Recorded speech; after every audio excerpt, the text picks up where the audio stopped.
I'm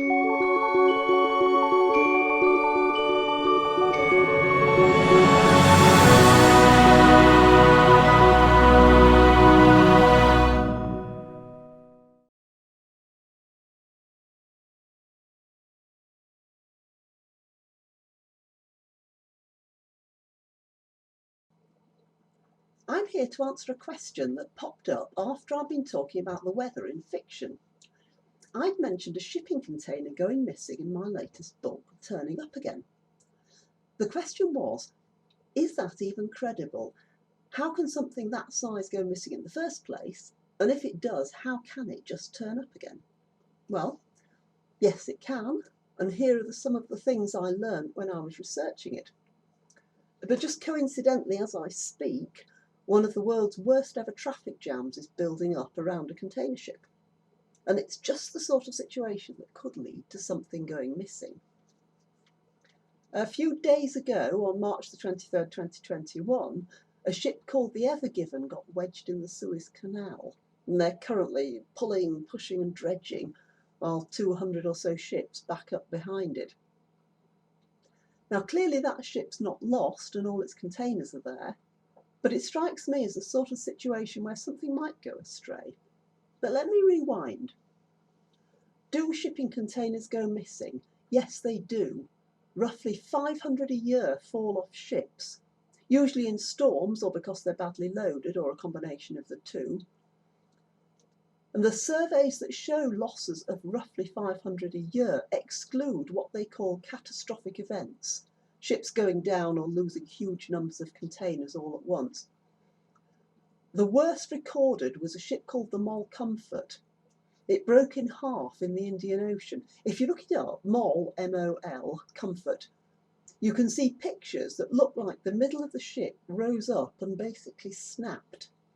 They got a tow line on one half of it, but couldn't get it to shore, and it was lost with about 4,300 containers.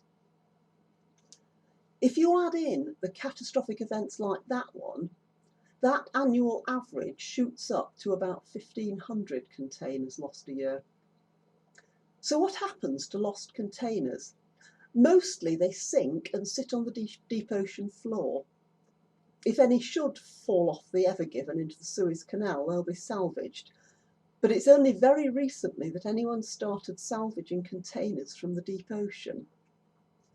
In 2018, a ship called the YM Efficiency lost 80 containers in the South Pacific. Debris started washing up on Australian beaches, and fishing boats out of Newcastle, New South Wales began catching things like brand new but battered bicycles in their nets. But in 2020, they started a salvage operation using deep water robots, and they've pulled several containers back to shore. Again, if you look this up, you'll see photographs of containers full of tyres, layers of soggy cardboard, even 2 brand new pickup trucks with $30,000 price tags. Still nicely low mileage, but fit only for the scrapyard. Up in the North Pacific, Monterey Bay Marine Sanctuary has a project studying a large shipping container that they found sitting on the ocean floor inside the sanctuary. They're looking at its effects on the ecosystem. Now, by and large, containers don't benefit the sea any more than the rest of man's pollution, but there have been pluses.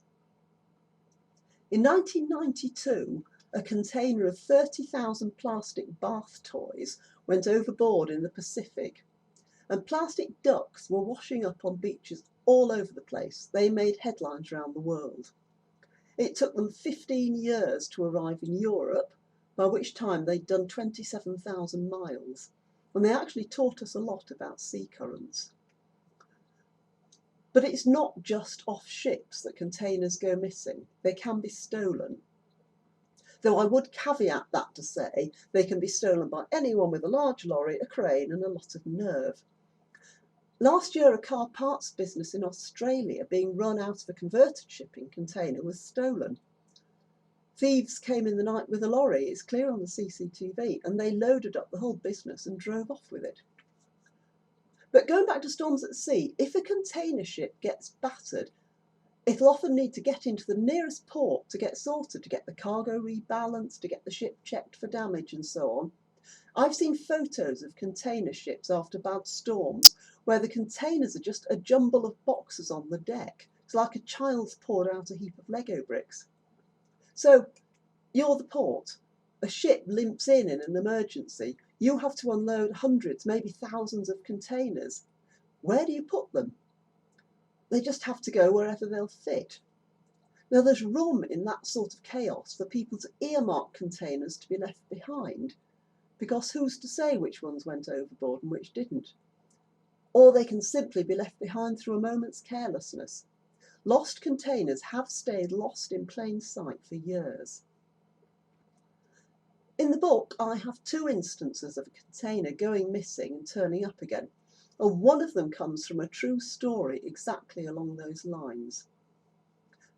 Now, they're starting to talk about unloading containers from the Ever Given to try to refloat it and get the Suez Canal open again. Given there's been no storm and no random losses, I'd be surprised if everything off that ship didn't eventually make it to its destination. But it's just that sort of chance happening that opens the door to these things going missing. And I sincerely hope nothing will go missing from that ship, because it could be carrying up to 20,000 containers. Now, the other one in the book that goes missing and turns up again is Deliberate Sleight of Hand. It's an amalgam of things I've read about, and it could have happened. But no spoilers. Please read the book, and thanks for the question.